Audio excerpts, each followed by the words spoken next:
Assalamualaikum warahmatullahi wabarakatuh. Nama saya Syifa Tiara Savana, NPM 2018-14570, ingin mempresentasikan proposal skripsi yang berjudul Pengaruh Iklan dan Brand Ambassador terhadap Keputusan Pembelian Masyarakat Produk MediHealth.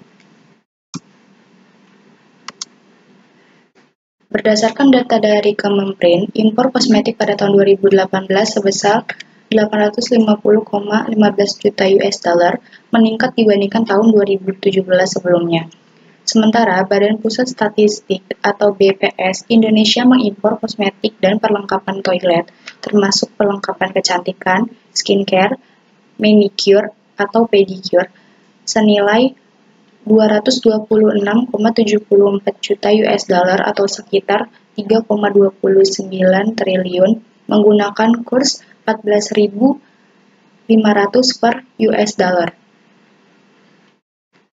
BPS mencatat pada periode Januari sampai 2018, total nilai impor produk kecantikan termasuk kosmetik, produk perawatan, dan sabun mencapai 431,2 juta US dollar atau naik 31,7% dibanding tahun sebelumnya. Menurut proyeksi pertumbuhan penduduk Indonesia dari Badan Perencanaan Nasional dan Badan Pusat Statistik, jumlah penduduk perempuan di Indonesia pada tahun 2021 mencapai angka 133,54 juta orang atau 49,42% dari penduduk Indonesia. Salah satu negara yang menjadi produsen kosmetik dan kecantikan dunia yang menjual produk mereka di Indonesia yaitu Korea Selatan. Salah satu brand kosmetik asal Korea Selatan yang mulai dikenal oleh masyarakat Indonesia adalah MediHealth. MediHealth adalah merek masker wajah nomor 1 di Asia. MediHealth mulai berdiri pada tahun 2009 dengan produk yang terdiri dari skincare, body care, sheet mask, atau facial mask. MediHealth adalah salah satu perusahaan yang gencar melakukan promosi dengan iklan dan sering bekerja sama dengan para tokoh masyarakat atau public figure Korea Selatan untuk mempromosikan produknya. Berdasarkan informasi yang diperoleh dari data MediHealth, pada tahun 2017, MediHealth melakukan kolaborasi produk dengan boy group musik bernama BTS.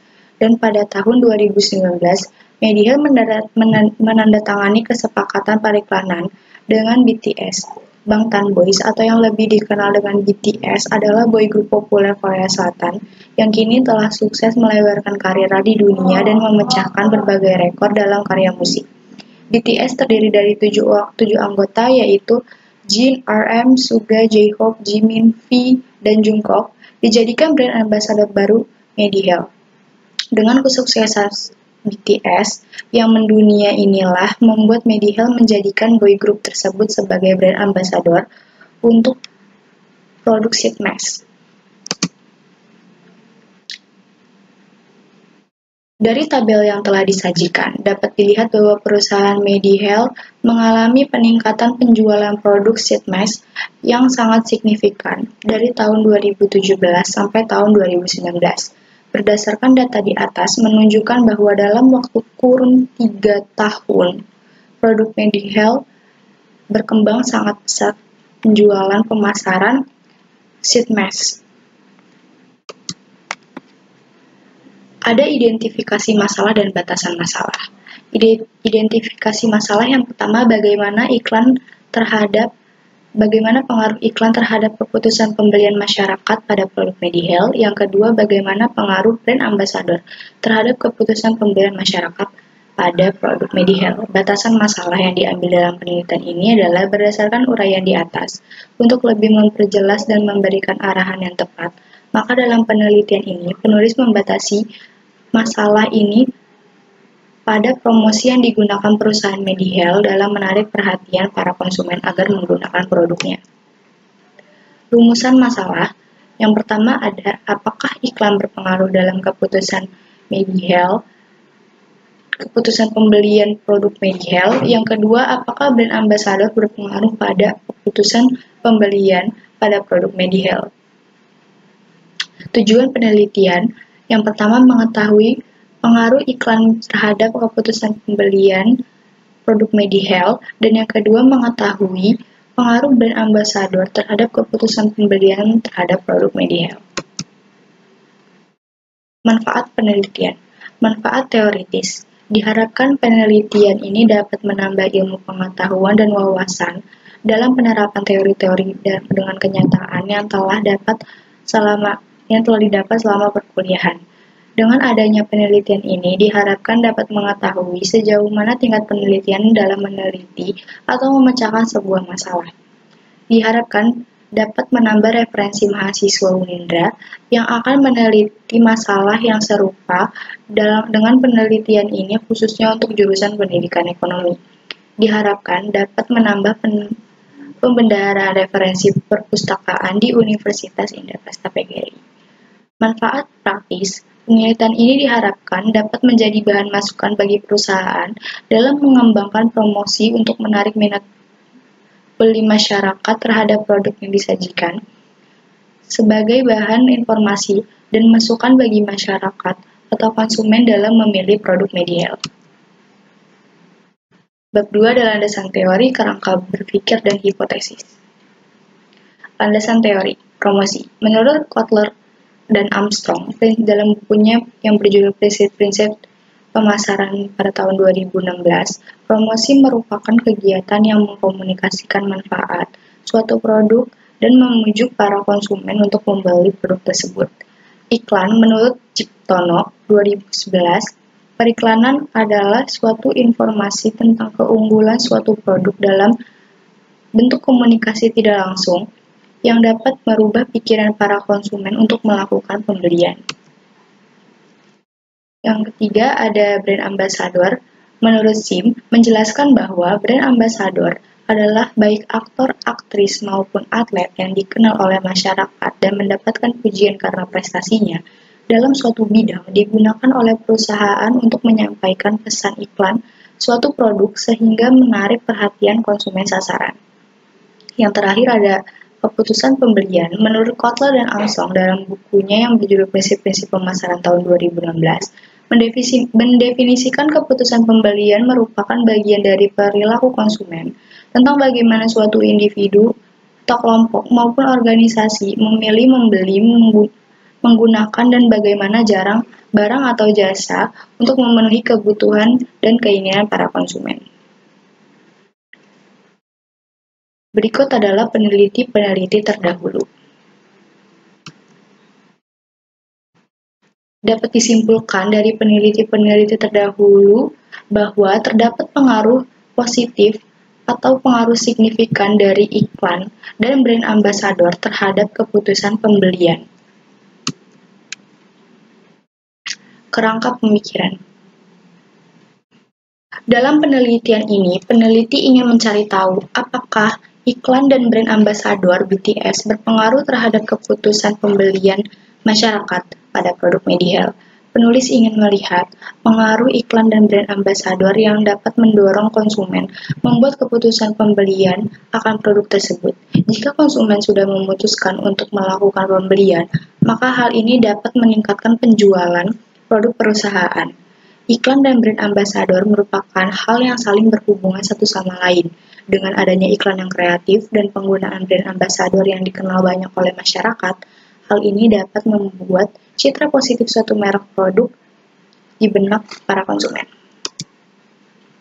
Selanjutnya ada hipotesis penelitian. Berdasarkan kerangka pemikiran tersebut, dapat dibuat hipotesis penelitian sebagai berikut. Hipotesis 1, iklan berpengaruh signifikan terhadap keputusan pembelian produk Sitmex. Dan hipotesis kedua adalah brand ambassador memiliki pengaruh yang signifikan dan memiliki kontribusi yang baik di mata para konsumen. Bab 3 ada metodologi penelitian. Waktu dan tempat penelitian. Waktu penelitian dilaksanakan mulai bulan Maret sampai April 2021. Lokasi penelitian merupakan tempat di mana penelitian tersebut akan dilakukan. Penelitian ini dilakukan di Sociala Store Lipo Mall Kemang Village yang beralamat di Lipo Mall Kemang GF Floor, Jalan Kemang Raya, RT 12, RW 5, Bangka, Kecamatan Prapatan, Kota Jakarta Selatan, Daerah Khusus Ibu Kota Kota Jakarta, kode pos 12730. Populasi dan sampel. Populasi dalam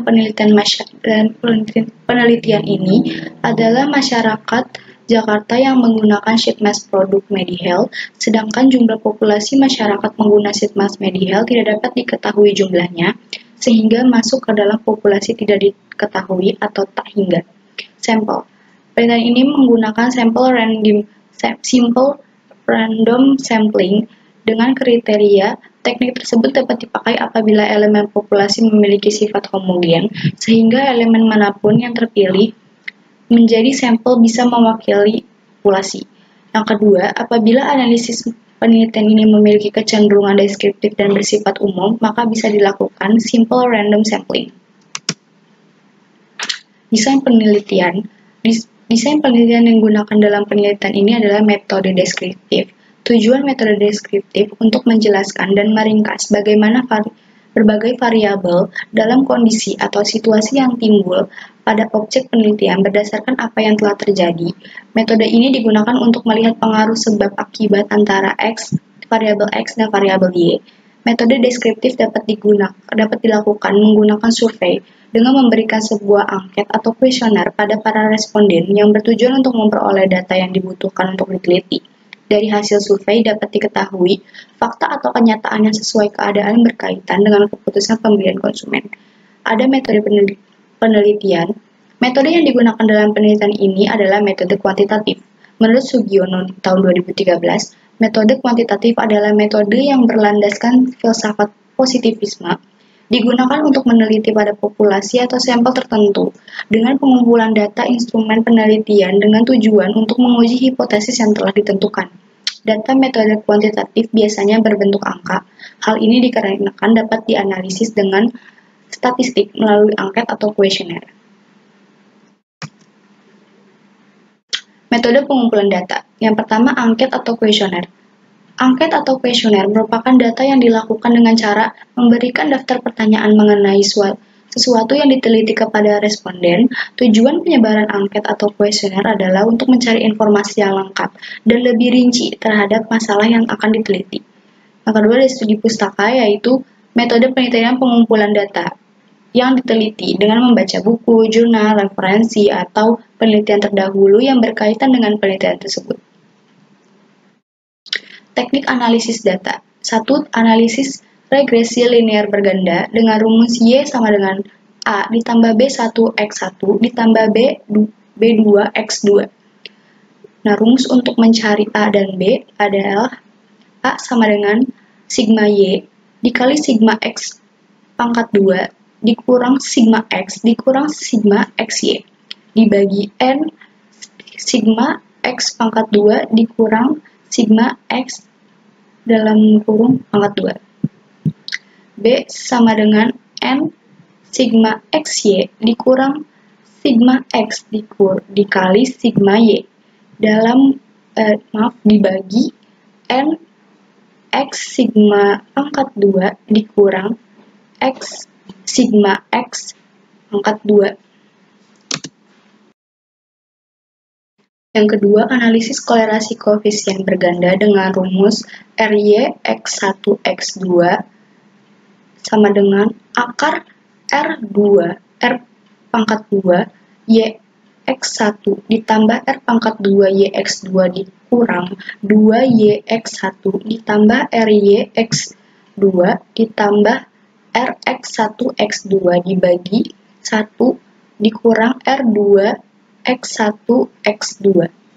Yang ketiga ada analisis koefisien determinasi dengan rumus R pangkat 2 dikali 100%. Sekian presentasi dari saya, kurang lebihnya mohon maaf. Wabillahi taufiq wa hidayah. Wassalamualaikum warahmatullahi wabarakatuh. Terima kasih.